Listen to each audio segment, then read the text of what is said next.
Saludamos al economista Víctor Aguilar, PhD.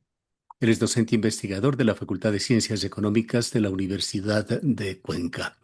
En el mundo y en el país se viven turbulencias, economista Aguilar. Quisiéramos analizar algunas de ellas con lo que el tiempo nos dé. Iniciemos por esta coyuntura económica compleja que se está dando en el mundo. Sigue el conflicto en Irán y sigue generando efectos muy fuertes sobre la economía mundial. De hecho, la economía regional y tiene sus impactos en Ecuador. ¿Cómo ve la Así situación? es. Muy bien, Gustavo, muchas gracias por la invitación. Siempre es un gusto. Hay beneficios y costos como casi siempre en toda variable y en toda situación económica y más aún con un contexto mundial. Y claro, lo que quizás nos ocupa más o debe ocuparnos más a nosotros es cuál es el impacto en un país pequeñito como el nuestro que tendemos a pensar que no hay efectos de un conflicto que pasa muchos kilómetros, muchos miles de kilómetros hacia allá, pero sin duda hay efectos y hay cosas que debemos considerar, sobre todo cuando quizás la variable clave en este conflicto, la económicamente más importante, es el precio del petróleo y eso sin duda tiene efectos marcados en la situación del país. ¿Cuánto puede Ecuador aguantar sin que se sienta en la población, en su bolsillo? Usted hace bien en mencionar que va a haber una afectación en el bolsillo, pero quizás deberíamos partir por indicar que pese a una dificultad estructural en el presupuesto, estas épocas van a ser de alivio. Si no me falla la memoria, en el presupuesto del Estado había un valor muy conservador para el precio del petróleo, $52 por barril, y debe estar en promedio ahora, para los próximos días, en $87, pero ha tenido subidas muy importantes, llegó a $96, y ahora mismo creo que haya sobrepasado el WTI, que es el referencial nuestro, los Ujú. $100. Eso significa que va a haber un incremento presupuestario coyuntural, sí, temporal, sí, pero no deja de ser un alivio presupuestario. Los Lo precios del otro, petróleo marcan, perdóneme la interrupción, sí. marcan el nivel más alto en 3 años, pero se ha dicho, sin embargo, de que Ecuador, como tiene que importar combustibles y que están subsidiados, en el balance más bien sale negativamente. ¿No es esa su estimación? No, y de lo que yo he analizado y en lo que he revisado, hay un saldo neto favorable para el país, pese a la cantidad de derivados que se tienen que exportar. Se habla del 70% de las gasolinas, del 80% del diésel, que no podemos refinar nosotros. Y sin embargo, el precio del petróleo es lo suficientemente alto como para que haya un saldo positivo, no muy importante, pero sí estamos hablando de que al mes, según algunas estimaciones, podríamos alcanzar en saldos positivos algunas decenas de millones de dólares, lo cual en una situación como la nuestra siempre es un alivio. La otra parte de la historia es qué hacer con esos Claro. valores a favor. Sería algo, digamos que sensible como para mejorar las siempre precarias finanzas del gobierno central. Y cómo debería el Estado aprovechar este repunte para fortalecer sus finanzas públicas sin caer en dependencia excesiva del petróleo. Es que hemos quedado estancados, plantados en 355.000 barriles de producción diarios y eso frente a los valores que manejamos hace algunos años es una caída drástica. Entonces, quizás sea buena idea utilizar esos recursos extraordinarios en ir hacia la refinería de Esmeraldas y hacer los ajustes que se tengan que hacer. De hecho, en marzo fue declarada como en emergencia, así que mejor utilizar esos Es recursos para ver decir, si se puede potenciar. invertir, no gastar. La idea es invertir, o sea, sería lo deseable, porque son recursos extraordinarios. Y claro, debe haber la tentación enorme de gastar por las ya conocidas necesidades de gasto y de cobertura. Inclusive debe haber hasta la posibilidad de- el estímulo como para contar con recursos que se les pueda dirigir al pago de deuda. Deben haber muchos proveedores todavía del Estado que están impagos. Pero yo creo que esta vez es urgente pensando en el mediano plazo, aunque sea, en invertir estos valores en algo que nos haga bien como país. Y una de esas opciones podría ser, en el caso de Petroecuador, hacer reinversiones en los campos, o en el caso del Estado ya como tal, ver qué se puede hacer con la refinería de Esmeraldas. Hay proyectos eléctricos también que están esperando algunos pequeños, otros medianos y otros grandes como Santiago, pero de eso estamos hablando ya para una coyuntura económica mucho más grande para Ecuador, imaginamos. En todo caso, quisiera preguntarle qué sectores distintos al petróleo podrían dinamizar la economía en el corto, mediano plazo frente a la desaceleración global que se evidencia. Yo creo que muy pocos, porque si hablamos de los sectores económicos que son muy dependientes del petróleo y sobre todo de sus derivados, a mí me parece que habría que tomar extremada precaución en el precio de los derivados que se han venido ya incrementando por el precio del petróleo, porque hay una cadena ahí logística, operativa, que sin duda va a tener un efecto en el precio de varios de los insumos y de los bienes que comúnmente nosotros consumimos, pero quizás sobre todo las clases medias y más populares.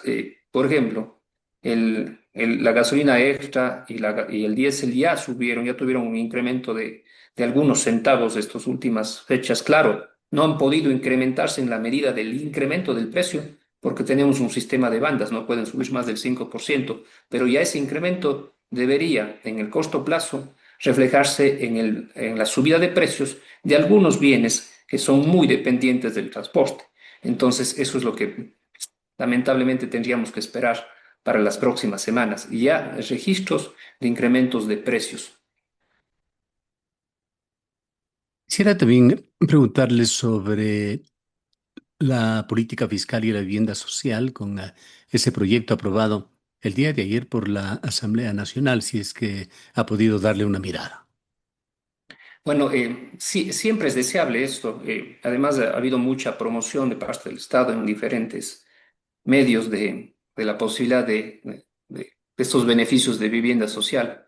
Creo que es algo positivo. No sé, la verdad, no sé los detalles, no sé las especificaciones que tenga la norma, pero a priori, al menos superficialmente, que haya una tasa preferencial para poder obtener créditos que beneficien a los más necesitados con un déficit de vivienda tan importante como el que tiene este país, creo que es una ley que podría tener muchos más beneficios que contras, al menos superficialmente conociéndola, ¿no? Raspando un poquito, excavando un poquito, hemos hecho, justamente lo hicimos en el noticiario de esta mañana, un contraste entre lo que está sucediendo actualmente en los territorios, en los GATS, y lo que sería con esta nueva ley. Hay informes de la AME, a pesar de que la AME está alineada con el gobierno, también del Consorcio de Gobiernos Provinciales con COPE, que llegan a una conclusión muy preocupante. Señalan en términos generales que estamos asistiendo al mayor avance del centralismo sobre el territorio en la historia reciente del país. Sí, seguramente esa es una buena lectura y es una lectura adecuada, diría yo, porque ya es algo real, es un hecho práctico la incursión del Estado a través de este tipos de proyectos en territorios que habitualmente estaban bajo la gestión de los organismos seccionales locales. Entonces, evidentemente, esta incursión a través de un mecanismo tan deseado como, por ejemplo, la vivienda popular es algo que merece mucho más análisis que la simple superficialidad de la ley que fue aprobada recientemente. Y esta ley fortalece otras que se han impuesto ya en el país, como aquella que reformó el COTAD. La ley implementa un control trimestral, un sistema de semáforo manejado por el Ministerio de Finanzas. Económicamente, ¿cuáles son los riesgos de burocratizar el flujo de caja de cientos de municipios y prefecturas? ¿Cómo afecta la aplicación de esta nueva ley, que aún no se publica en el registro oficial, pero ya pasó por el filtro de la Asamblea a la ejecución presupuestaria de obras locales, a cadena de pagos, a proveedores regionales? Yo creo, Gustavo, que con la necesidad tan significativa, tan notable de ejecución de obras, de necesidades que están durante muchos años insatisfechas, esta burocracia que va a ralentizar, hacer más lento todo el proceso, no es beneficiosa para quienes necesitan cubrir estas necesidades. Yo creo que va a haber algún nivel de frustración en las entidades locales, en los organismos seccionales, como para que empiecen a desesperarse por no poder contar con recursos, pero sobre todo para pedir mucho permiso para poder ejecutar ciertas cosas. Entonces yo creo que podría estarse abriendo una puerta para un descontento general, pero sobre todo enraizado en la imposibilidad de hacer lo que quieren hacer los organismos seccionales.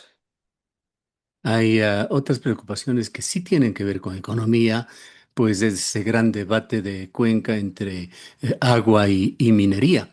Tenemos como referentes este Quinto Río y como referentes también los drásticos cambios que se hicieron en la ley de minería, de electricidad, de la mano del COTAD.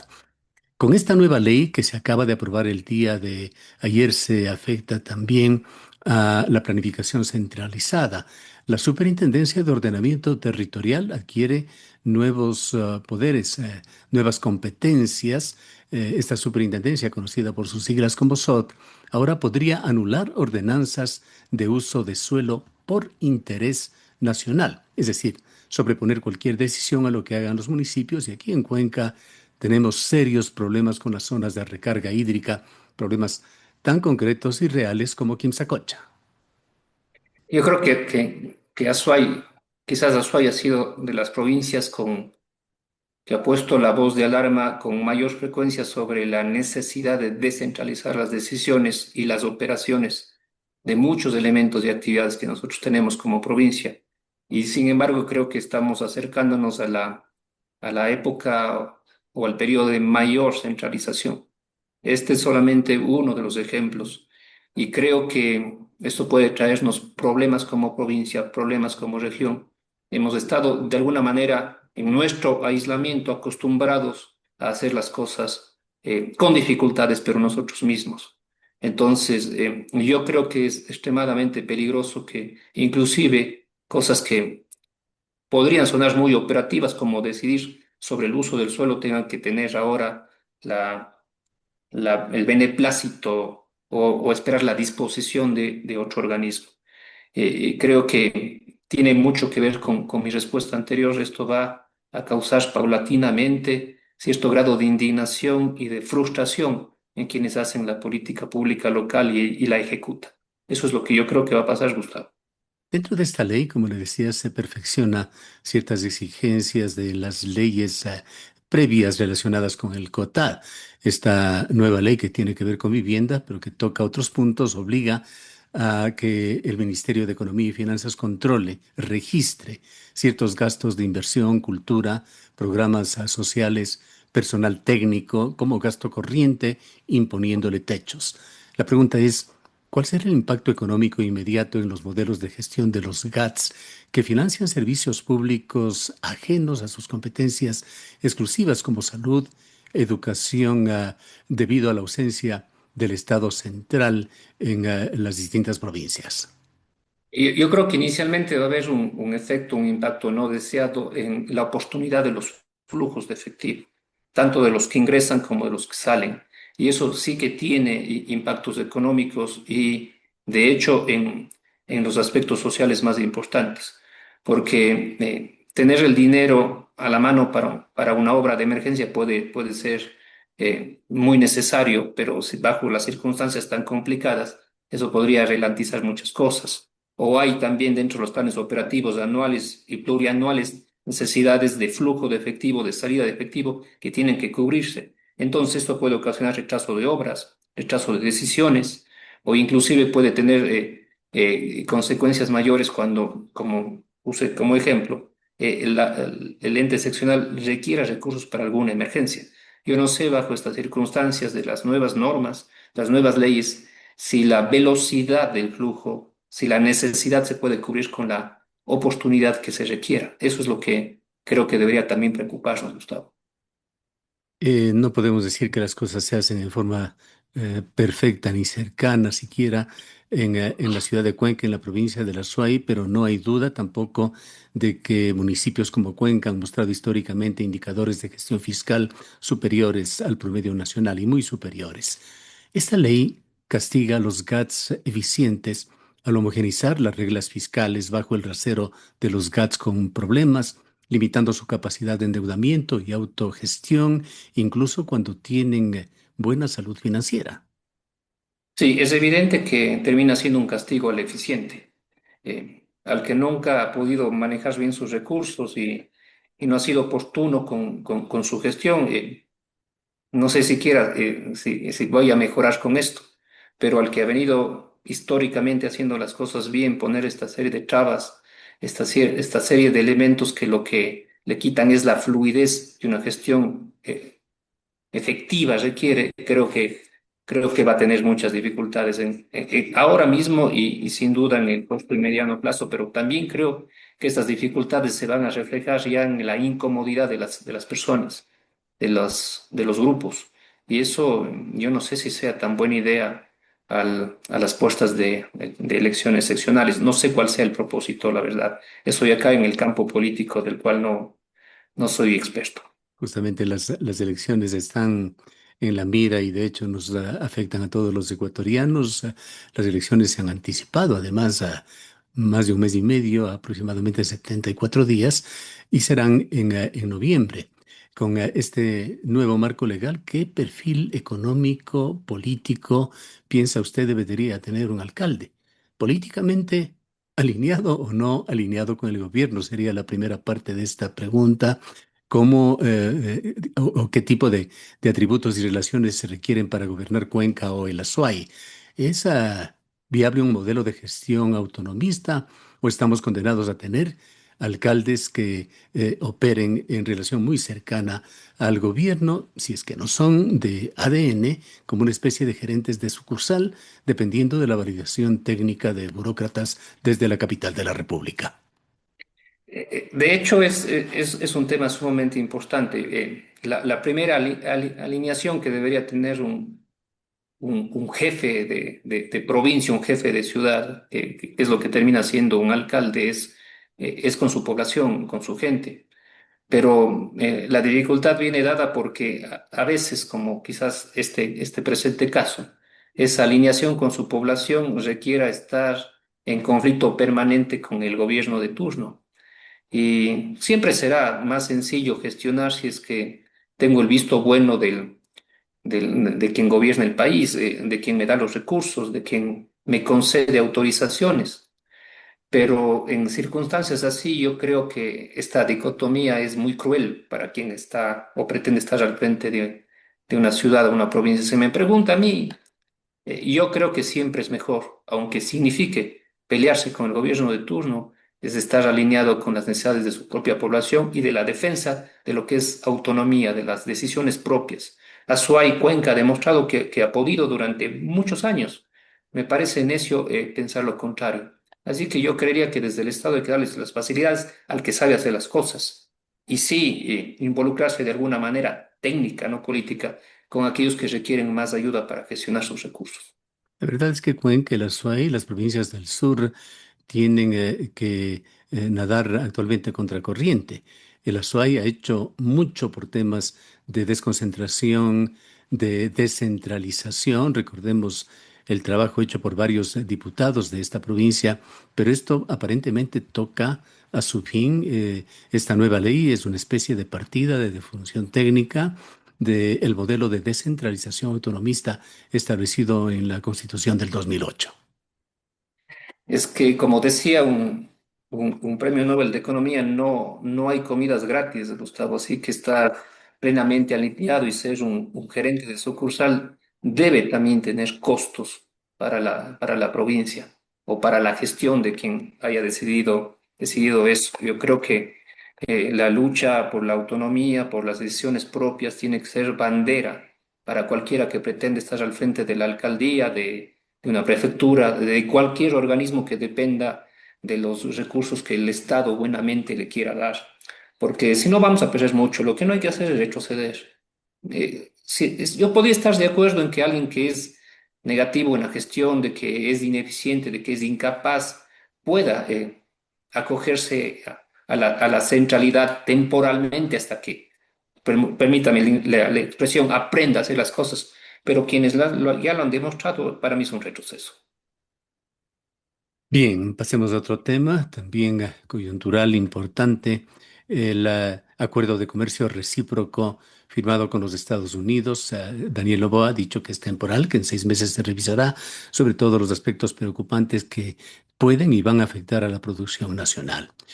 ¿Qué oportunidades y riesgos observa usted en este acuerdo firmado en este mes que ya termina, que reduce aranceles, que reduce controles, que reduce el papel de certificador de muy importantes y calificadas entidades ecuatorianas que existen y que abre el mercado ecuatoriano a exportaciones agrícolas e industriales de Estados Unidos, incluyendo estos productos reconstruidos o refurbished, así como varios productos del agro que compiten directamente con producción agrícola ecuatoriana? He oído varios análisis, he oído y he leído, Gustavo, varios análisis sobre este asunto. Y lo que me llama mucho la atención es que inclusive los analistas económicos, eh, especialmente conocidos como pro Norteamérica, pro estadounidenses, han puesto su voz de alarma. Los beneficios sí existen, pero yo creo que los beneficios son quizás muy específicos. Hay alivios arancelarios que son, sí, si bien es cierto, inmediatos, pero para sectores muy específicos. Por ejemplo, el sector floricultor. Es obvio que este sector genera mucho empleo para cientos de familias y es bueno que tenga este alivio de que puedan cientos de miles de personas estar tranquilas con su trabajo porque lo que producen se puede vender, pero la mayoría de sectores no se van a hacer, no van a verse beneficiados. De hecho, no creo que en este acuerdo, en este ART que se ha firmado, no creo que se haya considerado la noción que suele considerarse de nación menos favorecida, porque nosotros hemos terminado comprometiéndonos en forma permanente con varios de los elementos de este acuerdo, mientras que el compromiso de Estados Unidos es temporal. Hay un 53% de exportaciones no petroleras que se liberan de la sobretasa, pero el 53% no es del 100%. En cambio, nosotros hemos liberado arancel para maquinaria agrícola e industrial estadounidense, que puede ser un aspecto positivo, pero también nos impide el ver otras opciones de maquinaria que pueden estar en el mundo. Hay también una tasa preferencial del 90% en una gran cantidad de productos agrícolas en Estados Unidos, más del 90%. Entonces, ¿qué va a pasar con nuestros sectores agropecuarios? ¿Qué va a pasar con nuestra producción avícola, porcina? No vamos a poder competir y eso es lo que realmente debería preocuparnos. Otra ventaja, para no hablar solamente de los contras, es que el acuerdo también permite que tengamos acceso a financiamiento al Banco de Importaciones y Exportaciones norteamericano, al que no teníamos antes acceso y eso puede ser bueno de alguna manera. Entonces hay pros y contras, pero yo creo que 108 obligaciones ecuatorianas frente a solo 8 obligaciones del país del norte es algo plenamente injusto, Gustavo. Ecuador se ha comprometido a no aplicar aranceles variables a través de su sistema de franja de precios para importaciones de Estados Unidos. El tema es con este desmantelamiento de la protección agrícola que se está dando, ¿cómo afectará esta pérdida de discrecionalidad arancelaria a la capacidad del Estado para proteger a los pequeños agricultores que son quienes, en definitiva, alimentan a los ecuatorianos frente a la volatilidad de los precios internacionales? Y lo que pasa es que puede ser inclusive mayor de la que pensamos porque se me ocurre este rato, por ejemplo, la cadena del maíz. Es decir, que es vital para la producción avícola y porcina. Pero, ¿qué pasa si es que tras el acuerdo hay una ventaja para el consumidor en precios y quizás inclusive en calidad para la adquisición de este tipo de alimentos que viene de Estados Unidos? ¿Qué va a pasar con la producción de maíz? Ya no va a ser tan necesaria o en los niveles necesarios porque nuestra producción local, nacional ha disminuido. Y eso es una cadena, porque aquí hay una cadena de suministros, hay una trazabilidad de todo. No solamente se va a ver afectado el bien o el producto con el cual va a tener competencia directa, sino también toda la cadena de ese bien inicial. Entonces pueden haber más complicaciones de las que inicialmente creemos. Además, esto no sabemos qué va a pasar. No sabemos si es que la justicia de Estados Unidos le va a dar el sí, porque esto tiene que saberse si va o no va hasta el 26 de julio. Entonces, hay alguna manera, muchos interrogantes que quizás deberían estar ya sobre la mesa y en el debate nacional, pero de forma urgente, porque las dificultades que puede traer un acuerdo de este tipo bajo esta configuración pueden en el mediano plazo ser más importantes de las que creemos. Y hay esa agenda de competitividad en la cual Ecuador progresó mucho por la amenaza china, pero no se tenía en mente de que Estados Unidos podría convertirse en una segunda amenaza ahora con toda la liberalidad que encuentra para el mercado ecuatoriano. Este acuerdo incluye compromisos normativos con ventaja para el gran país del norte en facilitación de comercio, propiedad intelectual, incluso derechos laborales, que no sabemos cómo y hasta dónde lo van a poder hacer por la vigencia del Código Laboral. Sí, efectivamente, y a mí también me llamó la atención, no solamente lo que usted dice, eh, el hecho de que nosotros como país nos comprometemos a seguir fielmente la política comercial de los Estados Unidos con terceros. Eso quiere decir que si es que Estados Unidos tiene un cierto tratamiento especial con un tercero y ese tercero también es socio comercial nuestro, nosotros tendremos que hacer lo mismo. Entonces, estos acuerdos sin mucho beneficio de inventario, eh, a mí me causan cierto grado de temor, porque no hay certeza de cómo va a tener que actuar el país cuando, de alguna manera, por las medidas del acuerdo, se vea obligado a hacer cosas que quizás no nos sea conveniente. Esa es una preocupación y es un elemento que quizás deba discutirse en la Asamblea, en la Corte de Justicia del Ecuador, que tiene que dar paso a esto. Pero yo creo que son elementos que son sumamente importantes. Hay que ver qué pasa porque, si bien es cierto, hay alivios temporales para sectores específicos, ¿en qué nos compromete? ¿Y cuánto nos compromete? Eso es importante. Bien. Queremos agradecerle mucho por habernos acompañado.